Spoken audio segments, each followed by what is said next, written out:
Rev up your engines!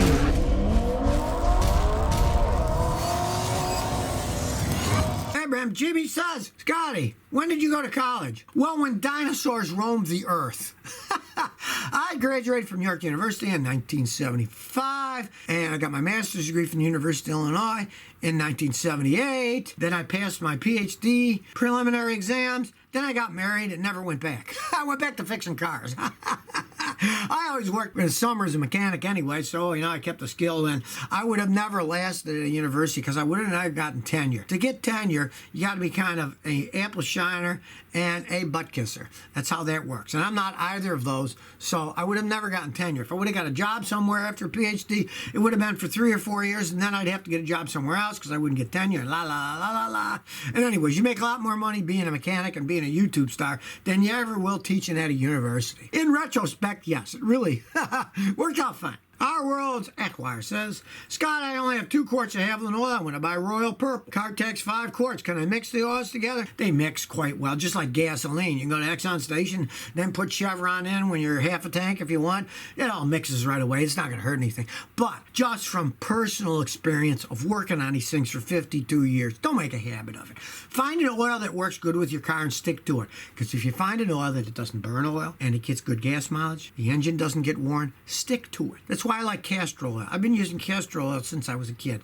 It's more expensive, but it's a really good oil. Royal Purple is an excellent oil. I know guys that use it all the time that race cars. It's an excellent oil, but it's really, really, really expensive, so it's kind of overkill for most people. But you can mix those for the time. You just make a habit of buying one type of oil or other, sticking to it most of the time to it. It just makes sense. I mean, who knows what additives are in each one, and they won't tell you, so you just guess and stick to one you like and pray the company doesn't get bought out by somebody else and start making it cheaper later.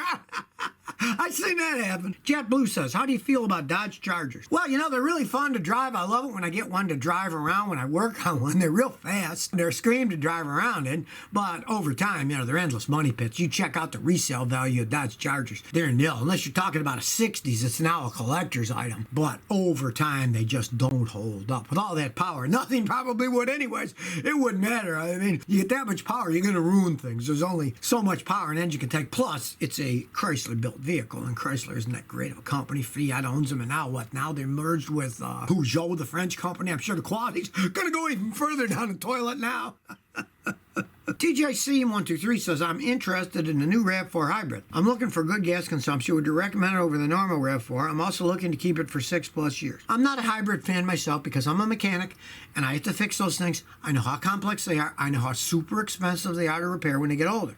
But they generally don't fall apart till they're 12, 14 years old, have 150,000 miles on them if they're a hybrid. Toyota makes the best hybrids. There's no arguing that. Looking at one the other day for a customer who was buying it used, that hybrid RAV4, it got like 43 miles a gallon in town. And, you're going to get the teens in a regular RAV4 in town. It's serious driving. I'm not talking about some dyno fake figure of the government. I'm talking about actual driving. And this guy actually drove it, and he was getting 43 miles a gallon in town, which is funny because that's exactly where I got it on a highway, too, 43 in each.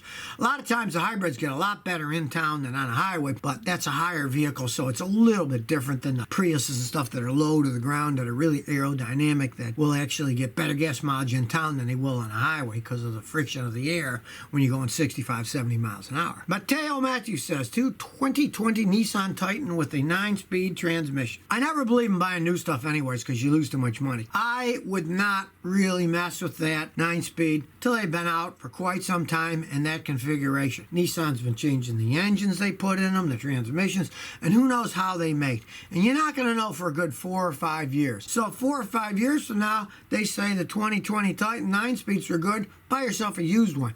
I would never put out that kind of money anyways for a Nissan truck. They're not the greatest trucks. They're not the worst either. They're kind of in between. And with that 9-speed, I'd be real leery about it. Transmission in trucks that I really like is the Ford one. That's the newer 10-speed. It's been out a couple years now. But that 10-speed is phenomenal. It's got 3 overdrives.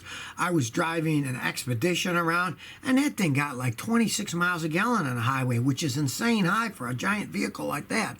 and it was because it had that 10-speed rear-wheel drive transmission in it. So I kind of stay away from that Nissan if I were you for the time being. Travis Simpson says, can you put diesel oil in a gas motor? Very good question. For those of you who don't know, of course, diesel uses diesel fuel, gasoline engines use gasoline, but there are special oils that are made only for diesel engines. And if you got a diesel engine, you got to use that oil because it's made specially for diesel engines because of the paraffin buildup and different things. In a pinch, let's say you were in the desert, you could put the diesel engine oil in a gasoline engine. It's not going to hurt it in the short run. You don't want to do it for, 30, 40, 50, 60,000 miles because there's different lubrication qualities in the gasoline-based oil that's for gasoline engines than the one that diesel engines use.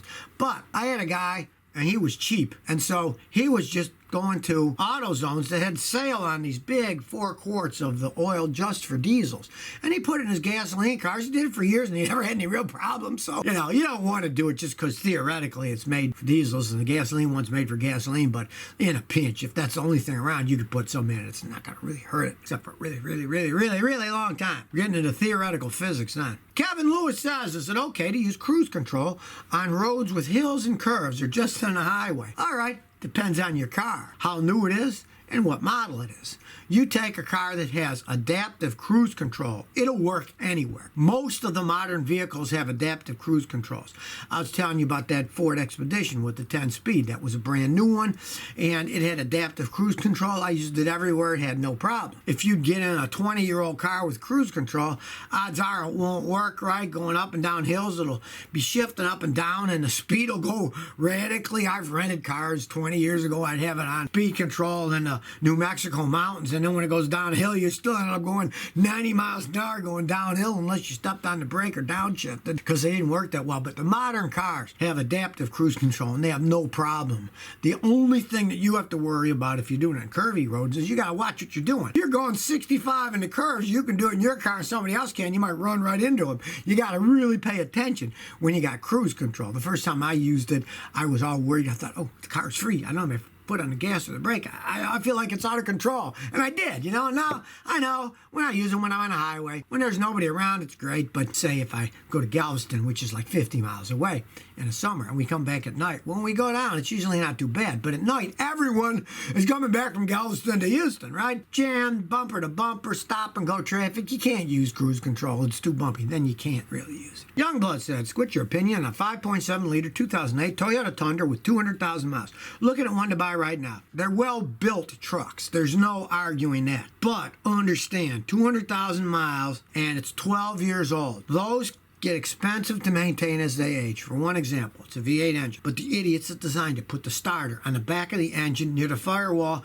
You got to take the intake manifold off to change the starter. Most mechanics are going to charge you around $1,000 to do that job. The rear end has weird axle bearings in it that are almost impossible to replace when they go out. A lot of times you end up buying a whole axle assembly each side when the bearings go out because it's such a bear to fix them correctly. I've had people attempt to replace them, and then every year or so, year and a half, they wear out again because when they press them in, they get a little crooked and then they wear out. So realize that's a high maintenance vehicle. That many miles that age don't pay much for one. If you want one to knock around with, yeah, but don't think you can buy that and drive it another 100, 2,000 miles trouble free. You'll be putting some serious money into it. Ash DePere says, hey, I got an '02 Honda Civic. My meters with the speedometer is cut off and on all the time. Any suggestions? Yeah, the common thing on that is the speed sensor. All modern cars, and even though that thing's 18 years old, it's still technically a modern car. It's fuel injected and all that stuff. On your transmission, there's a little sensor, and as it spins, it relays that signal to a computer in your car. And that sends data to the speedometer on your dash. Now, as funny as it seems, you look at the speedometer on your '02 Civic. It looks like an old-fashioned speedometer that just goes like that, and then goes back down as you slow down. Originally, when I went digital, they had digital speedometers, but it drove people nuts because you're on a highway to say 55, 56, 57, 54. As you changed a little bit, it drove people crazy. People like the old analog style. So even though your Honda Civic has an analog style dash, it's really a digital dash. And what happens is the digital information sent by the computer, and then that goes to a stepper motor that's inside your speedometer, and then it turns so many revolutions according to the data that it gets. There's no speedometer cable in there actually spinning around like they used to, so most of the time that fixes it. If not, you got a wiring short going to it, or your dash unit is going out. But I know it's almost always the speed sensor. You can get one at AutoZone or anything bolted on. Easy job you can do yourself. So if you never want to miss another one of my new car repair videos, remember to ring that bell.